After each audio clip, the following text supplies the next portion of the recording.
Praise Lord Holy Spirit. Happy man who is being Jesus Christ. சந்தோஷமான மனிதன் இயேசுவின் பின்னால். இன்று ஆண்டுடைய வார்த்தை. ஆண்டவர் நமக்கு இன்னைக்கு ஒரு சூப்பரான வார்த்தையை கொடுத்துருக்கிறாரு. அது என்னன்னா, நீ போகையிலும் ஆசீர்வதிக்கப்பட்டிருப்பாய், வருகையிலும் ஆசீர்வதிக்கப்பட்டிருப்பாய்.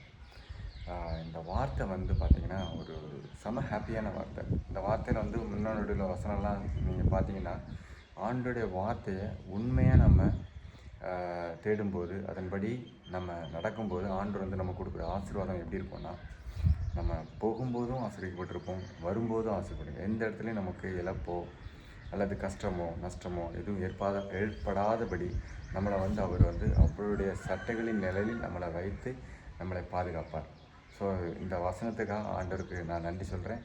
ஸோ இந்த வசனத்தின் மூலம் ஆண்டவர் நமக்கு இன்னும் அதிகமான ஆசீர்வாதங்களை பெற்றுக்கொள்ள நாம் அவருடைய வார்த்தைகளை கடைபிடித்து அதன் வழி நடக்க ஆண்டவருடைய கிருபை பெற்றுக்கொள்வோம். Praise lord holy spirit. ஆமென்.